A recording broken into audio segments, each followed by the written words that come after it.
Happy Wednesday, Penn State fans. It is a new edition of BWI Live. That's Thomas Frank Carr. I'm Greg Pickle from BlueWhiteIllustrated.com. Penn State Villanova week is in full swing.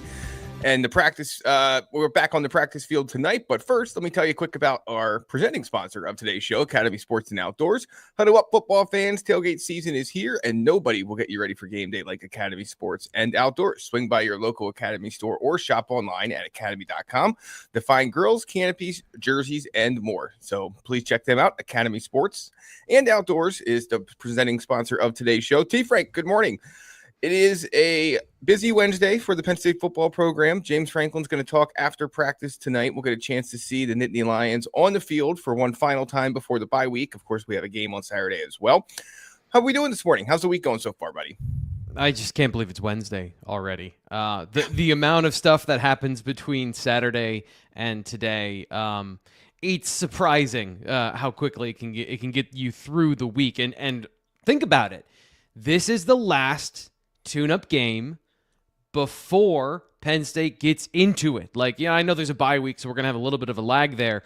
But this is the last deep breath before the plunge, and this is the last chance to see some of the things we're going to be talking about today, which I think is we're setting this up really well of here's what we've seen so far. We'll have a stock up, stock down coming up on the show of some young players, some position battles, things like that going on through the first two games.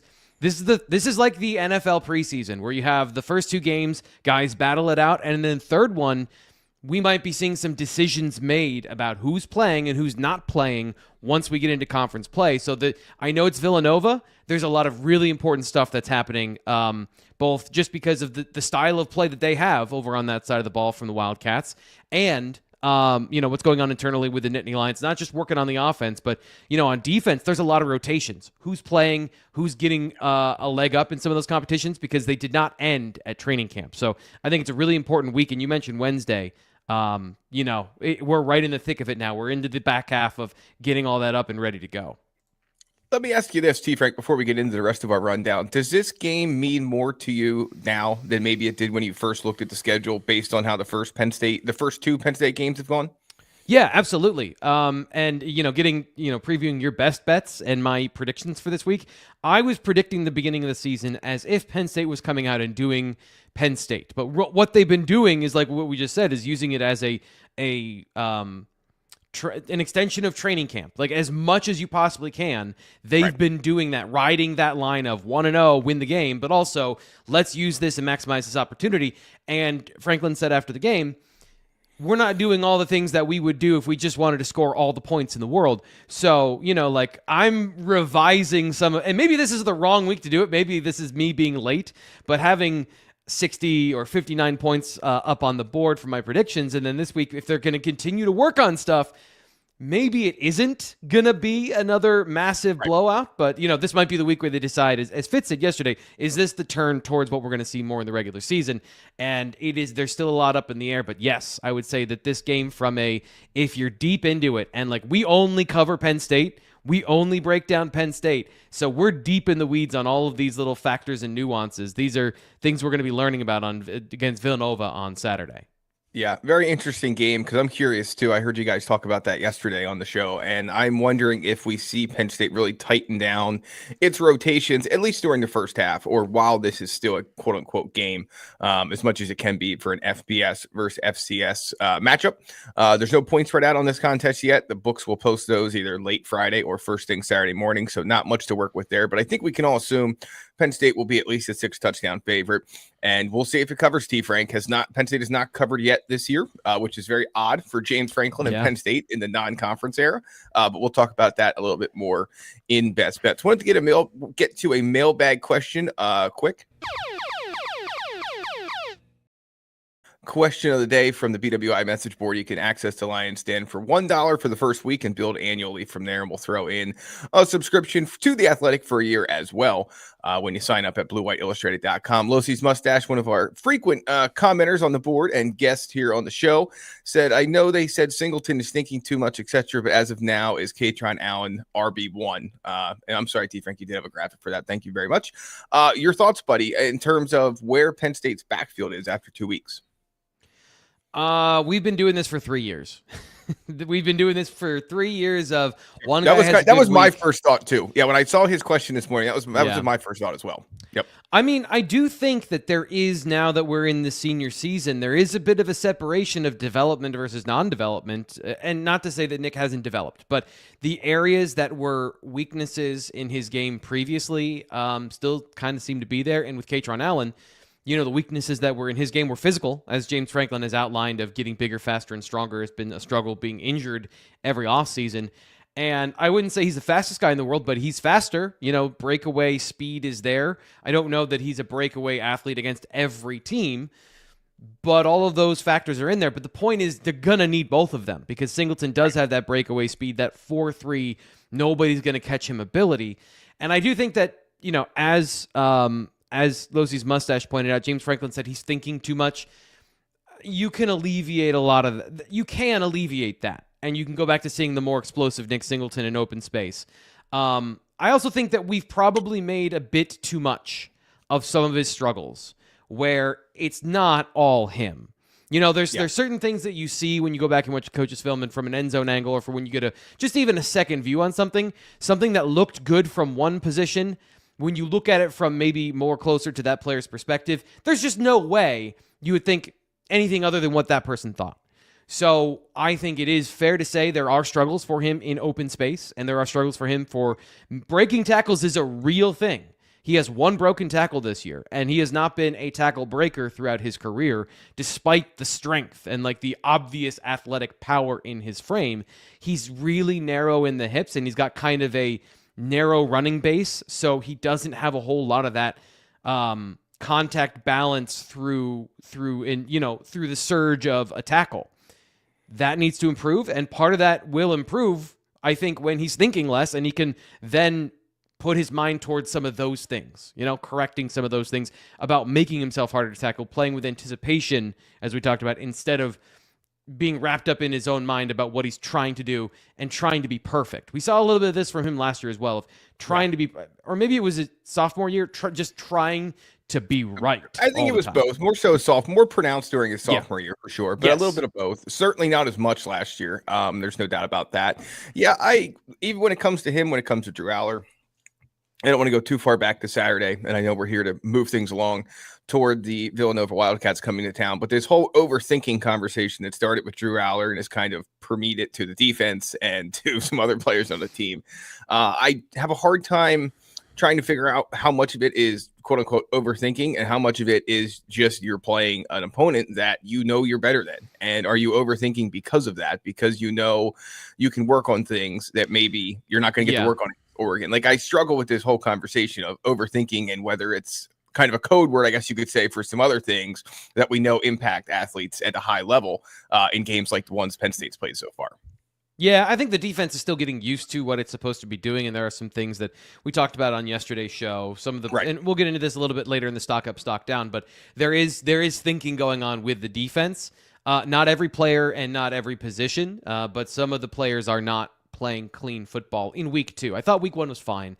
Week 2 was a little bit more of the guys out of position and making plays or trying to make plays when that's not their play to make. But on offense, I do think that is a trying so hard to be the guy that you then come full circle to not being the guy. And I think that's kind of the star problem for Penn State right now is their stars are trying to be stars instead of just being who they are. Right. And I think that's one thing a lot of Penn State fans will be watching for this week as the Nittany Lions get ready to take on Villanova at Beaver Stadium. T. Frank, let's move from some talk about veteran Penn State players to some younger ones. Penn State, of course, now through 2 games, which means it's at the halfway mark of the regular season as it relates to the 4-game threshold for players to either burn a redshirt or use a year of eligibility. The Nittany Lions did win 34-0 over FIU, but that game, obviously, as you all know, or maybe some of you either got so drunk or couldn't take it anymore and turned it off. But Penn State scored on its last 2 offensive plays late in the 4th quarter to kick away to victory in a game that was closer than expected, which means those freshmen who played against Nevada, even if Penn State was hoping to bring them in more against FIU, it was not the case, except for anyone but Chaz Coleman, Yvonne Kamaju, and Darius Dixon. So we got a first glimpse of some of those guys, including Kobe Howard last week, T. Frank. We did not see him or, Randy Adarica was out on the pregame injury report. So was kicker Matthew Parker, who booted an extra point late against Nevada. So I guess just give me your general thoughts about what you've seen from this freshman class. Obviously, I'm sure you talked about it on the postgame show. I'm sure you guys talked about it yesterday. We can talk about Chaz Coleman for, the balance of the next 50 minutes if we wanted to. But beyond him, just what stands out to you about this group so far? The defensive ends, I think that Yvonne Kamaju has been ahead of Malachi Williams, but I am wondering if he's going to be in the rotation once they cut it down. Does Penn State have 5 defensive ends or 4? And that's really what the determining factor. Again, talking about Villanova, Yvonne Kamaju's been pretty good, but he hasn't really stood out. And obviously not stood out in the way that Coleman has, but even in kind of like he's been out there absorbing blocks, not really pushing or forcing the issue. Looks more like what a freshman would look like, Greg. Doesn't look like he's out there in his third year trying to increase his draft stock. Instead, he's like, hey, I need to make sure that I contain the edge and I keep my hands inside and that I shed the block when it like he's looking like a freshman, a very big, strong, powerful freshman who, just watching him a little bit, I think there was a conversation he's going to be a defensive end, defensive tackle. He doesn't have that elite twitch and burst, but he's very firmly in that Yetur Gross-Matos, Denai Dennis Sutton mold as a big, powerful defensive end who's got good quickness and athleticism. I don't want to say that he's going to be, slow, but I'm interested to see, like, long-term if he can get faster and twitchier off the edge, because he is definitely not in that mold of the guys we've seen go high in the draft previously. And then I think it's very clear, James Franklin has made it painfully clear, they're going to work on their passing game in this non-conference season. And that means we're going to build the chemistry with Drew Aller and the starting receivers. And the starting receivers are 3 plus Liam Clifford. And Liam Clifford being in there as the 4th guy they trust to be out there with the starting offense. Whether or not he gets targets, whether or not he gets yards and catches or any of those things. But it's all about those top 3. So Kobe Howard, great story. Maybe he factors in as the season goes on. But James Franklin even said, we're not going to burn his red shirt unless he proves that he's going to be, it's worth it for all of these things. So Howard being a part of the rotation has to be, it's not going to be a starting role. Penn State's made it very clear that the bench is not as long for those receivers as we had talked about. But they are comfortable with Kobe Howard being a part of the conversation throughout the season if he gets there, and it's just not there yet. So that makes sense for a guy who, if they want to save it for the end of the year, if the light comes on, you can keep him as a red shirt, play him at the end, and use him in the playoff. Like, he can be a part of this team and still be a huge part of the story later on, but it's not right now. And I'd say, one last thing, not a freshman here. Tyser Denmark not being a part of it, I think that is also telling about the trust level and working on the important parts of the passing game that are out there. I know he's not a redshirt freshman, or not a freshman, but that is, I think, part of this story of the receivers as well.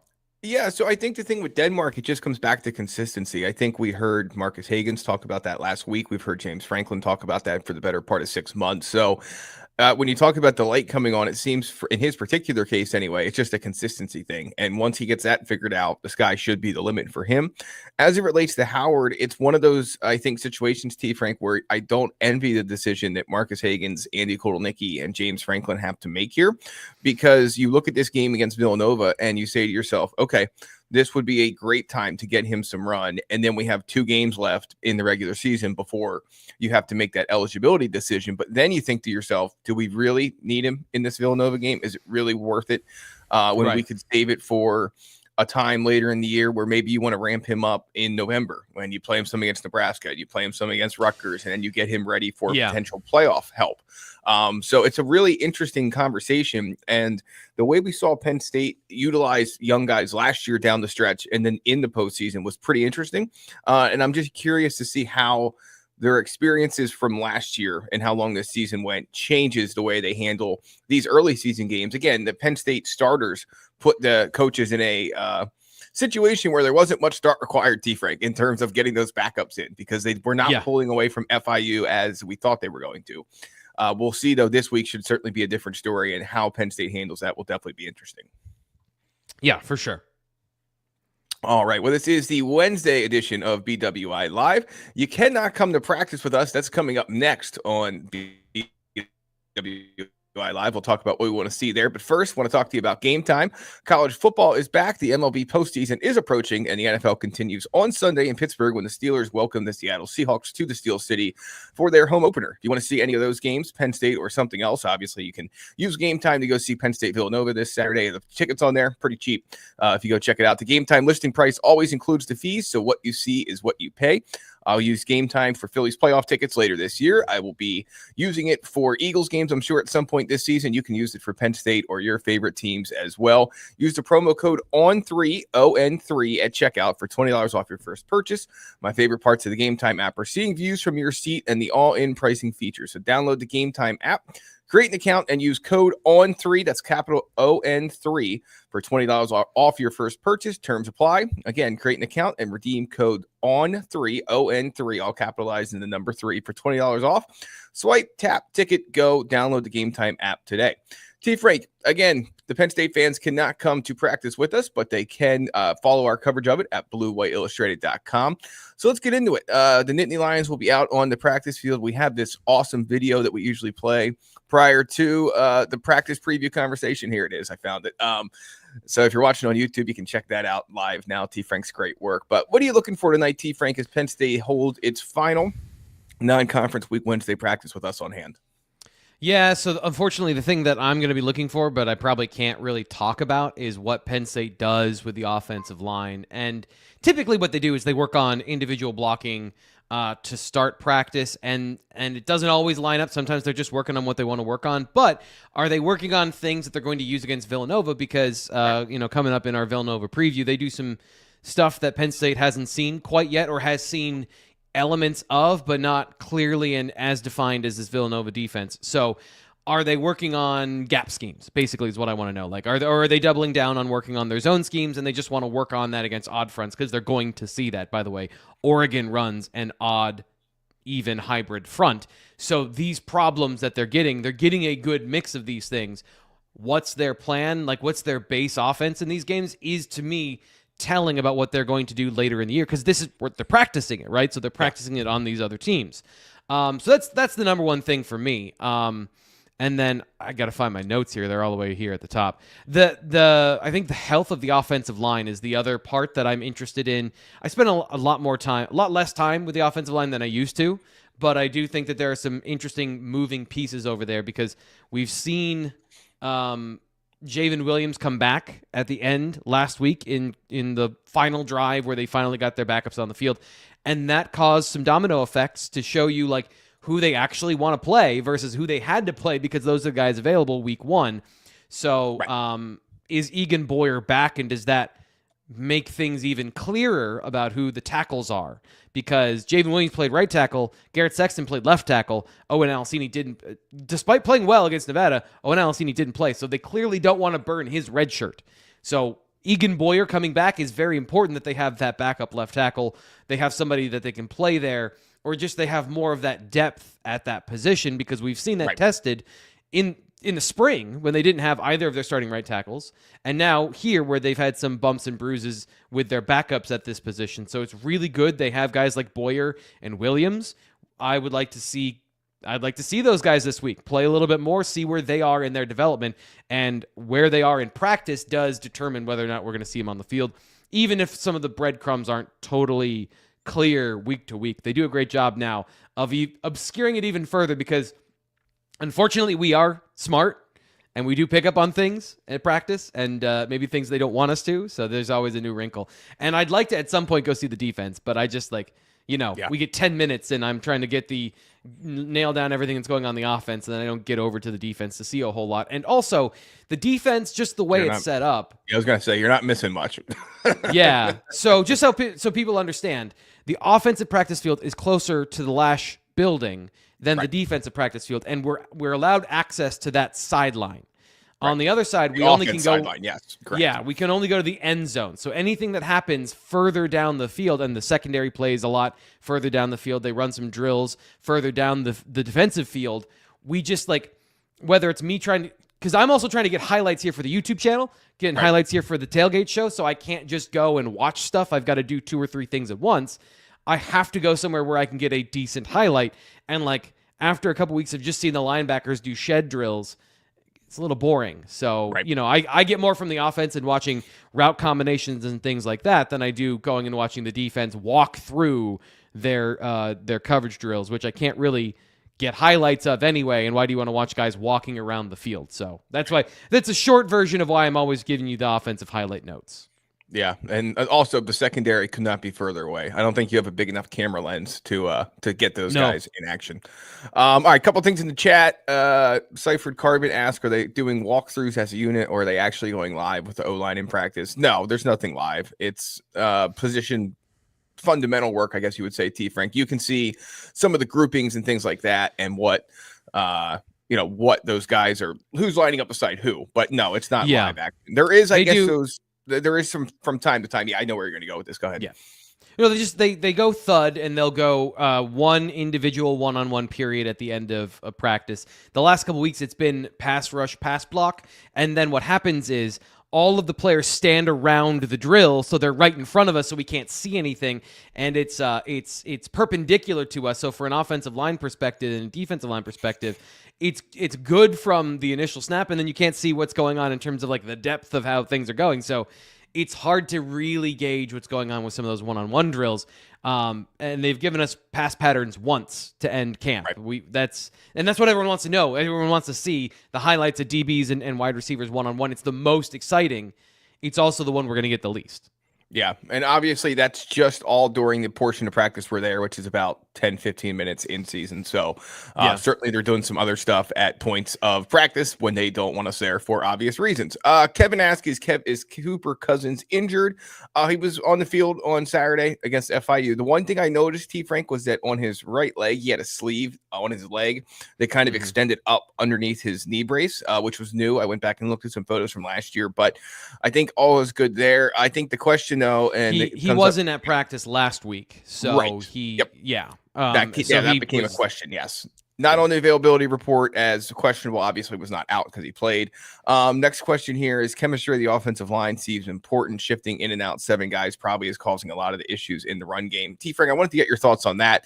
It's not exactly a film question, but it's close. I know you talked about this a little bit on the post-game show, but now that you've gone back and watched the tape, obviously a couple days later, your thoughts on Penn State's offensive line rotation and what it means and whether this unit is actually struggling or not, as some seem to think.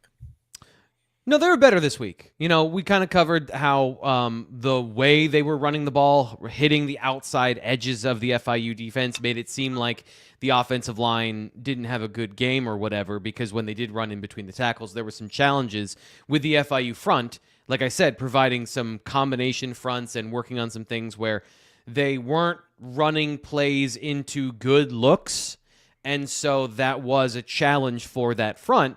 But I thought in terms of executing their assignments and being on task, they were better this week. They also did, in that opening game script, they didn't go with 7 different offensive line combinations. They did have Nolan Rucci move over to left tackle. They did do some tackle over stuff, which for this week made more sense because one of the ways that I've seen Andy Kotelnicki combat an odd front is when you run a tackle over, essentially you're shifting the center point of the offensive line, meaning your center is not your center anymore. So then your blocking schemes work better because of just it's all about alignment and numbers and box count and these technical things that fans probably can't even see from the broadcast angle, but are fundamentally important to the way the offense has an advantage of where the blockers are coming from to attack those individual defensive linemen and then get to the second level.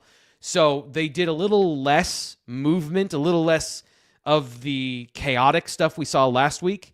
And I thought generally they were sharper. They also rotated less. So we saw less TJ Shanahan and less Cooper Cousins. Cooper Cousins, I don't think, got into the game until the second half. So that sounds right. Yes, there may have been one heavy package early in the second quarter that he was in for, but yeah, I think but not substituting in as a guard in Correct. that drive. Yeah, absolutely. Yeah. Does that surprise you? And I know we got to get to a couple other things here, but let me just end this offensive line conversation with that. Does it surprise you? I have a really hard time thinking if we were talking a year ago at this time that we would have foreshadowed having a conversation of Cooper Cousins not only not being in the starting lineup this year, but also not being a guy that's rotating in earlier in a game than what he did last week. For that conversation, Greg, we're going to have to wait until stock up, stock down. Okay, very good. Sounds great. I love that. For the podcast people, I'm giving you the double eyebrow raise because I can't do the one eyebrow raise. I'd love to be able to cock one eyebrow, but I can't. So I'm just doing the that's the professional tease. The unprofessional tease is to do the tease and then spend 35 to 45 seconds pointing out you did a tease, which is just rampant on the internet now. Is like we dance around being like, "Look, I did a good job, everybody," and then we just derail the show. So. All right. Well, that's all right, T. Frank. Hey, Penn State fans, huddle up. Football season is here. Tailgate season is here, and nobody will get you ready for game day like Academy Sports and Outdoors. Swing by your local Academy store or shop online at academy.com to find grills, canopies, jerseys, and more. Be a watch party legend with gear from top brands like Nike, Adidas, and Under Armour at undefeatable prices every day. And be sure to check out the Harrisburg and York locations. I've been to the Harrisburg one. It is awesome. So if you're driving through Harrisburg or York on the way to Penn State, Villanova, or another game this year, be sure to check out Academy Sports and Outdoors. Fun can't lose, and neither can you with tailgate gear from Academy. T. Frank, stock up, stock down time. Want to acknowledge Kevin's super chat. Thank you. And yes, please don't forget to like and subscribe to the channel here. We appreciate that. It helps us help you continue to bring the content and things that we try to provide to you every day and each week during Penn State football season, basketball season, wrestling season, recruiting season, so on and so forth.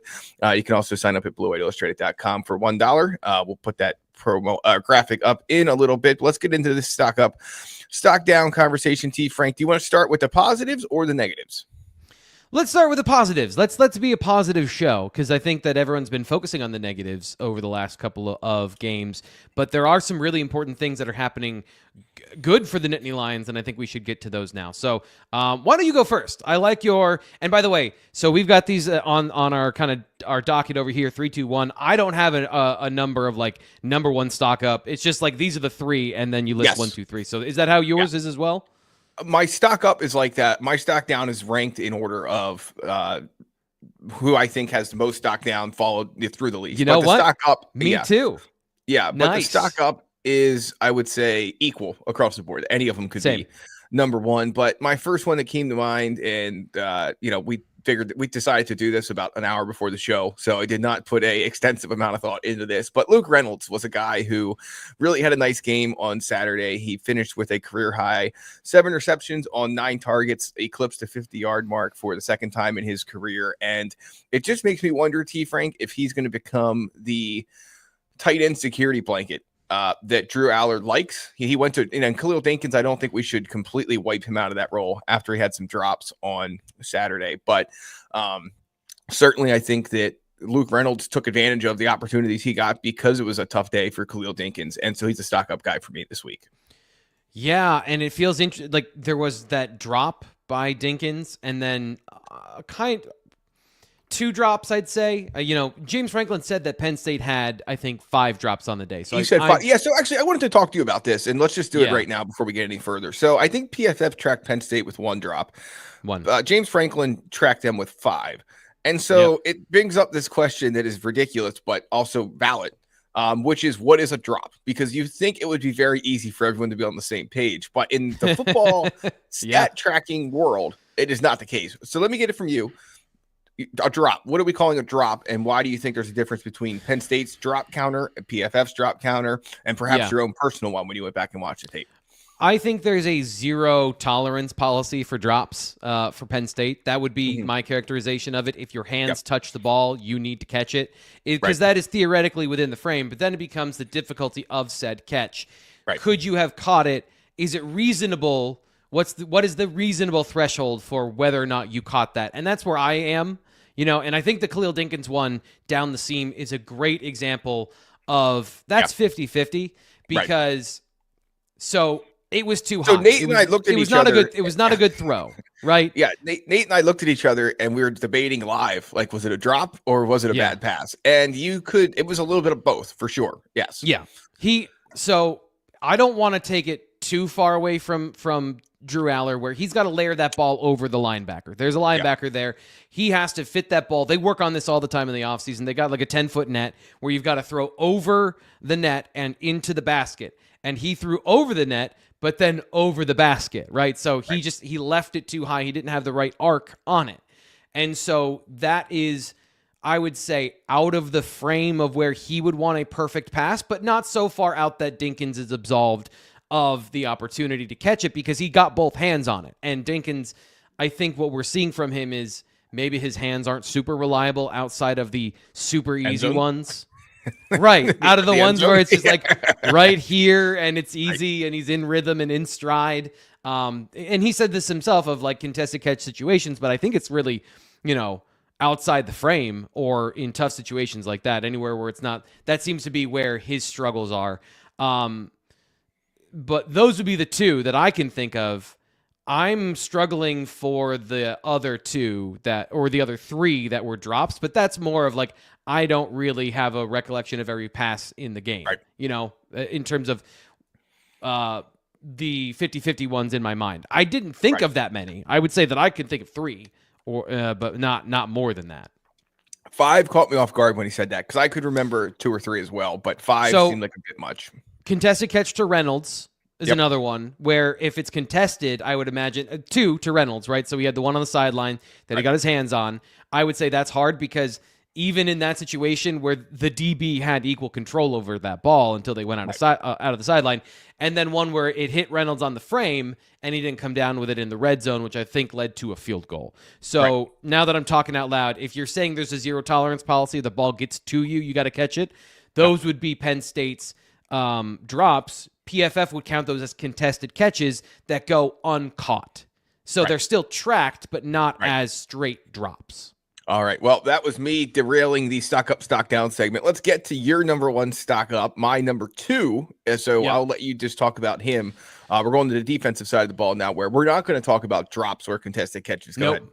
Xavier Gilliam, I think, is having a very strong start to the year in the run and the pass game. And this defensive scheme asks a lot of the defensive tackles, and they've got to be able to stop the run, and they got to be able to take on double teams, and they need to be stout at the point of attack. Gilliam's been really good.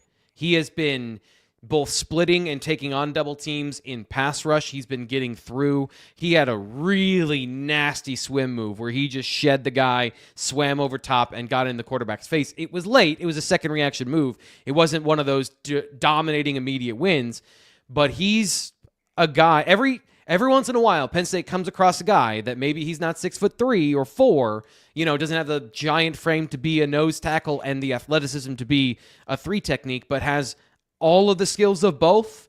And then you just wonder how high that player can push their own ceiling.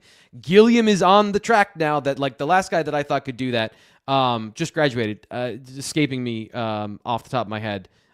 So embarrassing when that happens. But Gilliam's like Keziah Izzard, thank you. Athletically, you saw at his pro day, Keziah Izzard, super talented athlete at a big size. Gilliam is similar, and it seems like he's got the kind of the play style and the ability and the, whatever it might be, to get to the quarterback as a pass rusher, which Penn State has struggled with. And I think that actually, now that I've said that out loud, I'm going to change some of my stock down here. Oh, I like it. Some changes on the fly. Let's go to your number 2 stock up because, like I said, Xavier Gilliam was my number 2. So let's go to 2 and we're going back to the offense. Yeah, Venga Ioane. He has been the most consistent offensive lineman, and he's been very, very good. Run blocking, his athleticism has improved, like we talked about. He's surprisingly, and I don't know if this is a technique thing or whatever, you would expect him, and because he had so many of these early, of like highlight, domination, knock the guy over blocks. Yeah. That's not necessarily his game. He's more of a control kind of guy. And I think he's done really well of being on his assignment in both games, getting to his landmarks, getting his double teams, all these things. Like, he's been very strong in both run and pass. So really clean for a guy that they talked about as an All-American guard. I don't know that he's dominating to the point he's an All-American right now, but he's definitely on that track. Like, a couple good games against good teams, and we're going to see buzz for him as much as a guard can get buzz.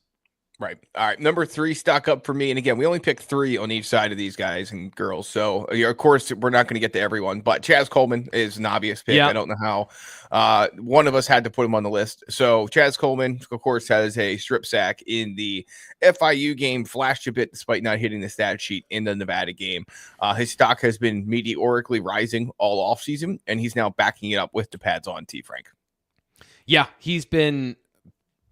I haven't I haven't felt this way about a freshman since Saquon Barkley.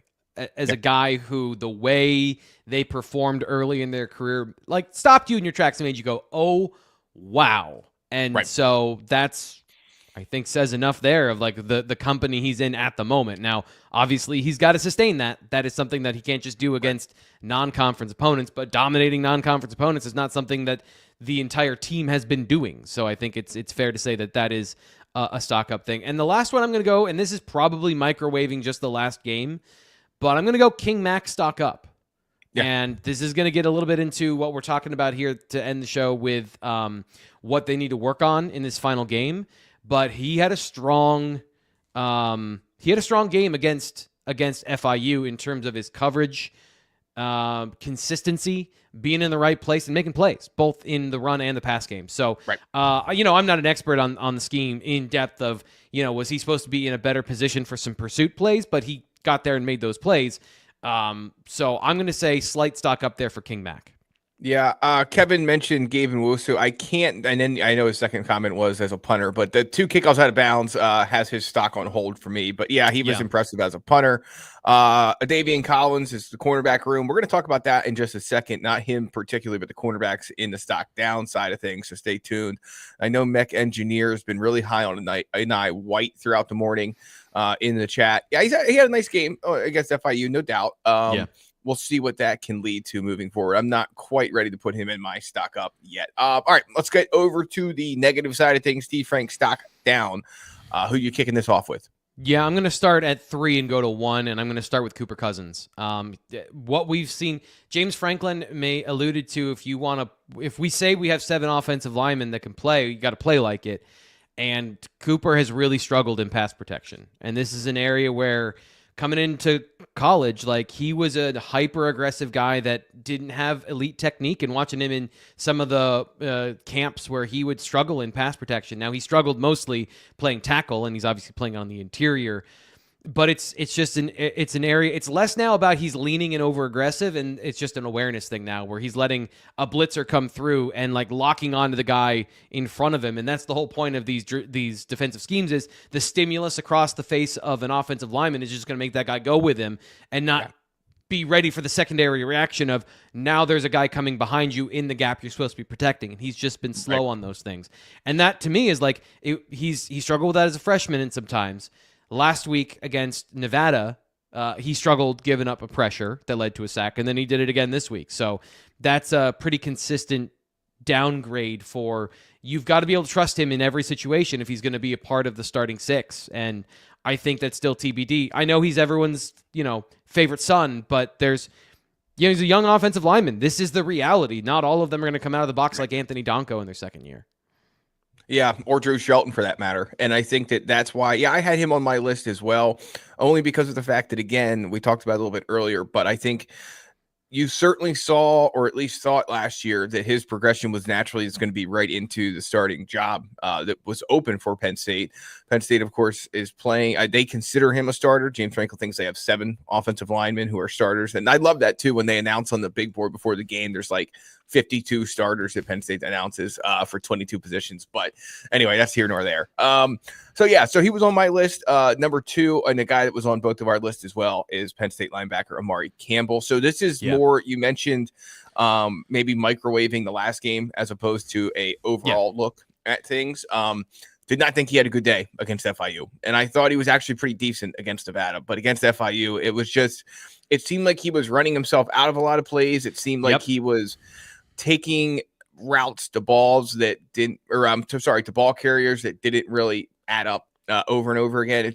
Look, one game, not writing him off, not saying Penn State should bench him or, put him back in the transfer portal. But in terms of just over the first two games, certainly that last one was tough for him. And we'll see how he bounces back this week.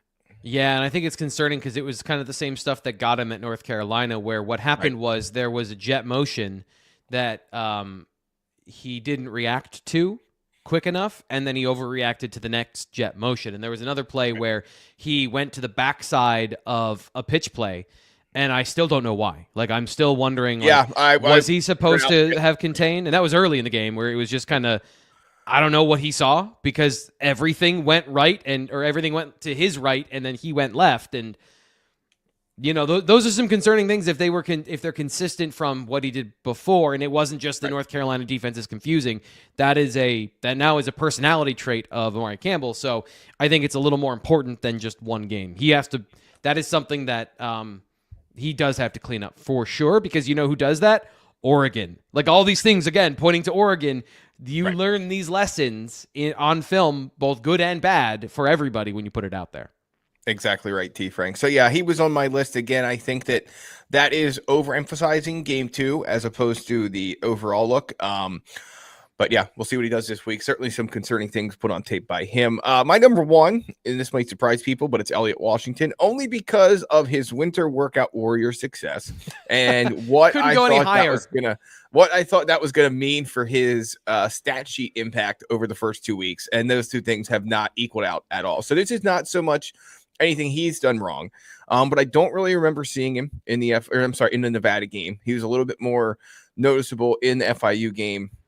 Only has 2 tackles on the season. I believe he has the 4th most defensive back snaps so far this season. So he's certainly been on the field quite a bit. But just curious to see what the next step looks like for him. It's still so strange to me that the only 2 interceptions Penn State have are from defensive tackles. Considering what this secondary is capable of. Yeah, well, I think that's part of it, is they're just not throwing at them. This is kind of the nature of this defense. It is the way it plays with some of its off coverages and its obscurities. And I was watching the defensive film this morning to track snaps by position and not just overall snaps in the game. And again, he and Davian Collins is the starting corner. There's no question about that. He gets reps with the first team. And then but this week it was much more even. Of Elliot Washington was the number 2 at that position, and they rotate an even number of snaps. So I wouldn't, to your point of the stock up, stock down, he's not the starter, which everyone was thinking. He is the number 2 corner, but he's going to play an equal number of reps to the starting 2. And I don't think he's been playing poorly. There was one play where it was an RPO and it was open, except for the fact that Elliot Washington took the receiver and threw him out of bounds. So he was no longer a part of the play. So the ball just that's what the sack that the quarterback took in the backfield, where he just looked like he was lost because he pulled on an RPO and his receiver had been eliminated, as if Elliot Washington was a 00 agent. Yes, he had been ejected from the field of play. Yes. Yeah. All right, man, you're top stock down, and then we'll get into some best bets. Kind of the same thing from perception to reality is Dejan Lane. And I think it coincides with something I'm going to be writing about later today. Stock up for King Mac, stock down for Dejan Lane. Doing too much freelancing. Not looking comfortable in coverage in terms of being locked into where his responsibility is, and being too reactionary. Young player who wants to go make a play and be good. Like, I don't think that these are negative things in terms of he's reacting because he wants to be confident and be right. But the problem is he's pulling himself out of coverage, and there were opportunities for throws that the FIU quarterback just couldn't make because Jenkins had pressure in his face constantly. But later in the year, that might not be the case. And so do you trust Dejan Lane in those situations? And there's some rotational stuff about who's playing where and when in the game that I think it's just week 2. So we saw one sample size, new sample size. Number 3, based on what I see, might be something very different than what we saw in the first 2 weeks. And so I'm going to be tracking very closely who the safeties are and when they play besides Akeem Wheatley. And I don't think Dejan Lane has been the best of the group so far. Yeah, interesting to see what that rotation. All the rotations are going to be interesting to track this week because I'm assuming Penn State's going to button down at least some of them, maybe not all of them, but some of them moving into Villanova before the bye week, and then Oregon. Let us know in the comments if you like that stock up, stock down segment. I do. I think T. Frank does. So we may make that a regular part of the Wednesday show, but we want to hear from you, of course. And next, though, we're going to hear some best bets.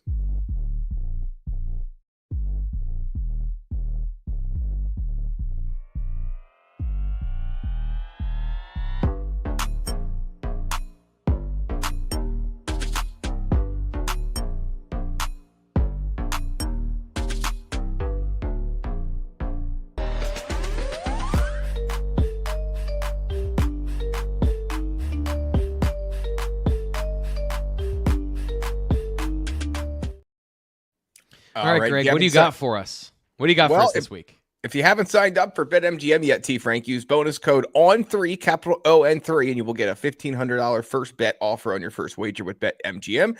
Here's how it works. Download the BetMGM app and sign up using bonus code ON3, ON capital letters, the number 3. Deposit at least $10 and place your first wager on any game, and you will receive up to $1,500 in bonus bets. If your bet loses, just make sure you use bonus code ON3 when you sign up. Make this college football season one for the history books. Make it legendary. So, weird week for best bets on a Penn State football podcast because FBS versus FCS lines do not come out at the earliest until Friday afternoon. And I'm expecting this one probably won't come out until Saturday morning. So we cannot pick Penn State, Villanova, at least as it relates to the BetMGM side of things. We'll have our predictions up on BlueIllustrated.com tomorrow. I'm picking Penn State to win pretty handily. And no matter what the line is, I just have a weird feeling Penn State's going to cover it and probably do so pretty convincingly. I don't know what you think, T. Frank, but I think that I've been burned. I've been burned by the last 2 weeks. You know, my confidence is shaken in that. So that's the problem. Better way. I'm sorry. I was reading the comment there for a second. We'll get back to that. Anyway, all right. What for you? Yeah. So what are my best bets today? Let's see. I'm going to start with FIU -2.5. So after coming to Penn State, I was really impressed with the Panthers at Beaver Stadium on Saturday. And it's not to give Penn State an excuse, and it's not to sit here and try and blow smoke and tell you that the way Penn State played was acceptable, because it was not. But I think that's a pretty good FIU team. I really like their head coach, Willie Simmons, and I think he has a lot of new guys there, some interesting players. Excuse me. I think the quarterback's good. I think the running back's good. I think that defense has some pieces. So I'm taking them to go back to Florida and cover against FAU in a rivalry game in the Sunshine State. They're laying 2.5. So I am going to take them to cover there. Moving on to another game I actually don't think it's in the Sunshine State. I think it's in a neutral site, but I'm going to take Florida +7.5 against LSU. So everyone is super high on LSU right now, and everyone is super down on Florida at this particular moment in time, and that is a perfect time I like to dive in. This is a market inefficiency, is what you're saying. I think so, yeah. I don't know what the pregame or game of the year odds were on this, but I guarantee it wasn't 7.5. So maybe Florida is just that bad. I'm willing to find out this week. Florida +7.5 is best bet number 2. Best bet number 3, Notre Dame -6.5 against Texas A&M. I think Marcus Freeman has a great game plan for this one. I think the Notre Dame offense puts up some points, and they end up winning this game by more than a touchdown. So those are my 3 best bets. We were 2-1 in week 1. We were 1-2 in week 2. Penn State, part of the loss in both weeks, as they have not covered a spread yet, which is, again, you go back to the entirety of the James Franklin era as a 40-plus point favorite at the start of 2025. Penn State was 4-0 in the James Franklin era. They are now 4-2. And while the late decision not to punt and then backups give up a touchdown, the backups gave up a touchdown against Nevada, blew that cover. Yeah. There was never really any chance or hope of Penn State covering against FIU. So we'll see what happens this week, T. Frank, but those are the best bets. Awesome. Greg, once again, this is going to be a weekly feature throughout the college football season and then beyond. And Greg, just get ready for the end beyond. I'm fascinated to see, because Greg knows, here's the thing, is like, I know things about football and that's it. Greg knows things about everything. So he's going to get you great bets all year long here with Best Bets, brought to you by BetMGM. See BetMGM.com for terms. 21 plus only. U.S. promotional offers not available in New York, Nevada, Ontario, or Puerto Rico. Gambling problem? Call 1-800-GAMBLER. Call 877-8-HOPE-NY or text HOPE-NY 467-369. Call 1-800-NEXT-STEP in Arizona. 1-800-327-4800. 800-5050 in Massachusetts, 1-800-BETS-OFF in Iowa, and 1-800-981-0023 in Puerto Rico. First bet offer now for new customers only, subject to eligibility requirements. Rewards are not withdrawable bonus bets that expire in 7 days. In partnership with Kansas Crossings Casino and Hotel. The comment section does not care for this week's best bets, so we'll see how those go. Well, hey, look, I'll say this: whether I'm right or whether I'm wrong, we'll always recap them on next week's show. That'll be the bye-week Wednesday edition of BWI. I like this idea for Mech Engineer. Better way of doing a stock up, stock down is to name a player and then say stock up or stock down. So maybe we'll do that with the help of you all in the chat next week. We're not doing 53 different players. No, in stock no, up, we stock are not. down. No, we're not That's doing right. that. Yes. Right? Yes, that's and that is the one reason why we tend to pick our own, because I do feel bad when we, there's 5 names listed in a row and we only pick 3, and then someone thinks that we're slighting them. We're not. We just have other things to get to, and that's what we're going to get to now. Is our Villanova Penn State first preview. We do have a nice little nifty thing for that. If you're watching on YouTube, nice video playing there. Again, no point spread out for this game yet. I forgot. I went back and watched a little bit of it, T. Frank. I forgot how awful Penn State Villanova was in 2021. Yeah. Penn State won that game. I think it was 34-17. Didn't cover in that particular contest. Only a 29.5 point favorite. And the story was that Villanova had a tell on the Penn State offense, so they knew it was run or pass. So there was a little bit of intrigue, and it wasn't anything like nefarious. They didn't have anybody on the sidelines with meta glasses or whatever. It was just that there was a tell from one of the Penn State offensive linemen who maybe lines up at left tackle and had a very clear indication of whether or not it was going to be run or pass. Yeah, so Penn State probably hoping that it does not have that issue against Mark Ferrante and the Villanova Wildcats this week. So here's the deal. This is obviously a little bit of a weird game to preview because it's FBS versus FCS. If you read over on the message board, T. Frank usually has 5 things to watch for. I do a matchups breakdown each week, and it's just hard to do it genuinely in a game like this because we can tell you about all of the different Villanova players we want until we're blue in the face. I just don't know how many of you care. So what we're going to do is focus more on Penn State and what they need to do. So offensively, T. Frank, where does this conversation start for you heading into Penn State Villanova? Yeah, I do want to give Villanova credit in terms of doing things schematically that can be challenging for the defense. So they'll do some similar things to what Penn State does. They'll move their safeties around and add those guys into the run game as if they're linebackers, and they do it from an odd front. So first off, Penn State seeing an odd front is going to be a theme for this year because it's a way to counter the outside zone, which is Andy Kotelnicki's preferred scheme and is a that's a common thing that teams do against odd fronts. And this is going back to 2021 when Penn State was trying to, I think, incorporate a little bit more of the outside zone. Yeah. And you got these tight fronts, which is it's an odd front with the defensive ends lined up inside of the tackle and then outside linebackers outside of those guys, but at a distance that doesn't make sense for your blocking scheme. So they can do some things schematically. So again, going back to what I'm looking for in practice, what are they practicing? Because the literal counter to those ideas is the counter scheme where you pull linemen and you overload one side because when you have fewer guys, if they're already inside, shove them inside. It's easier that way. And then you can take an outside linebacker that's maybe 2.5 yards off the ball, and suddenly you've got a very wide open hole. So are they going to practice that, or are they going to say, we're going to work on our scheme in difficult situations so that when this happens later, we know how to do it? And so to me, it's just like, how are they going to attack? They do everything from those things to a 3-3 stack, which means the linebackers are lined up directly behind the linemen. And again, from an alignment perspective, it makes it hard to know who your guy is in the run scheme, and they can move and shift and do a lot of different things. Now, from a performance standpoint, just chuck them 3 yards down the field and you'll be fine, right? But even in those situations, if you're physically dominating defensive tackles, but guys are getting free to the running back, that's still maybe like a 5-yard carry. And then Penn State fans will be mad that it isn't a 17-yard carry, and they're still not seeing those explosive plays. So this does matter. Like, these things do matter into the grand scheme of it. And so I think that's the main thing for me is, like, what are they going to use in the ground game? Because that will set the table for the rest of the offense on the day, because that's how this offense runs, is through the ground game first.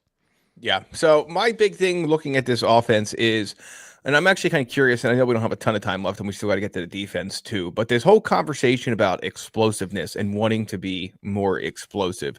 And do you ask James Franklin, I think it was after practice last week. I could be wrong. It might have been Monday last week, but you ask him whether it was more about, and I'm paraphrasing here, but taking shots versus executing them when it comes to being more explosive. So where do you, and you obviously got his answer on that. Where do you think they are in heading into week 3 in that conversation? Because we've heard now for 2 weeks, James Franklin say they weren't as explosive as they want to be on offense. Yeah. Obviously they want to fix that this week, of course, before Oregon, but where are you at in terms of just the why and the how and the mechanisms of what's made that the case so far? Yeah, so explosive plays in general is agnostic of run, pass, and depth of target. So it's just, did you get a certain number of yards on a run play? Did you get a certain number of yards on a passing play? And the running game has not been explosive either. So they've been more explosive because the threshold is lower for an explosive run on a run play, and they have got the 67-yard touchdown in their back pocket. So the emphasis is on the passing game. Broken tackles and then big yards after the catch. Luke Reynolds is breaking some tackles, but he's not getting a ton of yards after the catch. Trevor Pena broke a tackle and generated an explosive play outside the scheme. But really, it comes down to those shot plays for a really important reason, because if teams are going to stack the box, you need to be able to throw over the top of cover 3 and cover 1, whether it's straight up man coverage or you run enough safeties or enough players deep that, it becomes single coverage. And Penn State has, in the first game, they opted not to take too many shots. So it was a little bit of, they didn't take as many shots in that game. They worked on the efficiency part of the game. And then against FIU, they decided to take more shots, and then they didn't hit them. So it is both, but to me, the more concerning issue is that when they took them, they didn't make them. So that becomes, I think this week, you got to work more on the deep passing game. You've got to, this is something where Drew Aller has to just work through it, fight through it, and get it right, because we know he's got the arm talent to do it. We know he's got the ability to read the defense. All those things are true. Just chuck it.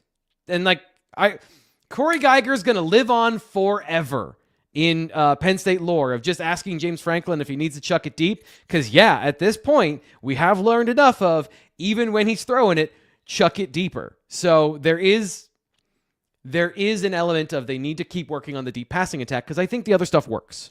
And there's layers of that as well that I'm going to write about this week in terms of how the passing game needs to evolve, or else they're going to be stuck in a rut like they were in 2023.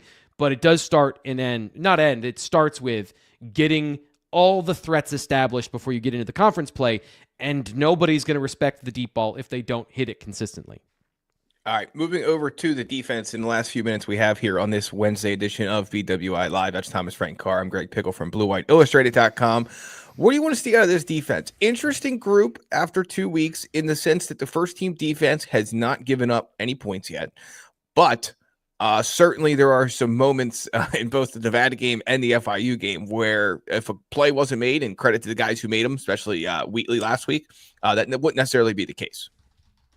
So I'm going to go area I want to see better. And by the way, Emir's in the chat says we should start a subscriber Discord.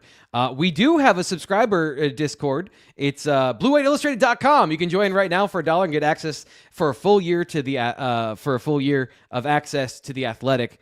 I just butchered that. I've done that 1,000 times and I absolutely butchered that. You get what I'm saying. BlueWhiteIllustrated.com.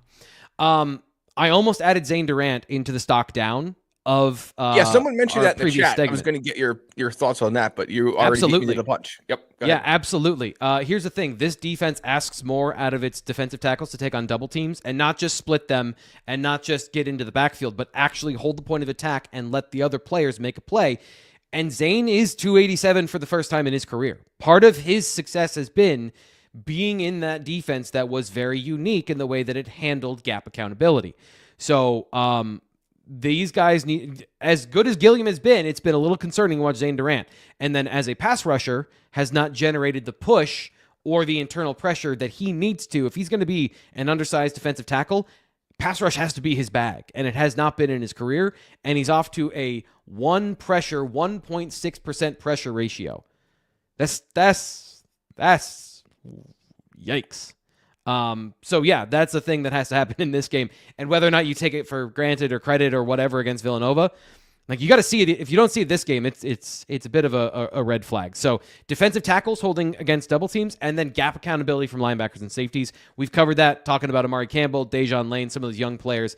They're going to face similar things in RPOs and motions from Villanova. They're a spread team, and so some of those aspects are going to show up, and seeing improvement, not taking the bait, and knowing what you're looking at. Those are two things I think from even Tony Rojas had a couple of times where he was not reading and reacting correctly and getting into the proper gap last week.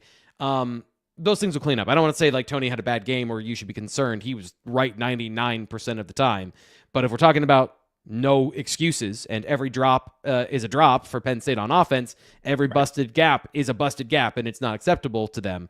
So I'd say that's the biggest thing for me, is just absolute gap accountability and suffocating instincts on defense. Yeah, the latter one is where I go to. James Franklin, as much as he's mentioned not being explosive on offense, has also mentioned not being suffocating enough on defense. This idea that so far they've been bend but don't break pretty well. And it's not so much controlling everything they can control in the way they want to control it. So I'm curious to see if we see that this week. And suffocating is the perfect word to describe what Penn State wants and what has not been so far. So we'll see if they can show that this week. I mean, there is a bit of bend but don't break to this team if you're going to play with a light box. And I know that here's the thing. Again, their expectations versus the expectations of reality. If you play two linebackers and you want to use a safety and fill in the run game the way they do, you are at risk of giving up more yards than if you just send three linebackers after every gap in the offense on every single play. And, I'm hyperbolizing here, but those are kind of what we've seen. And so there is a little bit of that bend in the ground game. Like, the difference is they need to take all of those 4-yard and 5-yard runs from last week and make them 2. So they're totally, I don't want to say they're totally fine. In this defense, what I've seen at Ohio State and Oklahoma State, 2 yards is acceptable. But like, it's 2 or 3. It's not 4 or 5. And that's the difference right now in this defense. And then the last thing for me is safeties and coverage. We already covered that with Dejon Lane and some of the young guys. Yeah. They've been mixing and matching and moving them around. And I think this game, who plays best is going to factor into who gets to see snaps 3rd and 4th. I think it's pretty clear to me who is the top 2. And then it becomes that battle for who's going to be the next guy on the field that you trust in all these situations. Because here's the deal. Zakee Wheatley, once we get into the games that are like the let's go, he's not coming off the field. No. So it's all the mixing matching we've seen ends pretty soon. So the opportunity ends pretty soon. And it's go time for some of these young guys to make plays. All right. Well, it's go time for us on this edition of BWI Live. T. Frank and the guys will be back tomorrow with our weekly Thursday recruiting show. They'll have picks and predictions as well. And we will have picks and predictions up over at BlueWhiteIllustrated.com, along with a lot of other insider intel and coverage. Again, practice tonight. Check back here on the YouTube channel to see James Franklin's news conference from Haluba Hall. And check out all of our coverage from practice and from James Franklin the rest of the week at BlueWhiteIllustrated.com. That's Thomas Frank Carr. I'm Greg Pickle. We'll talk to you next time on BWI Live.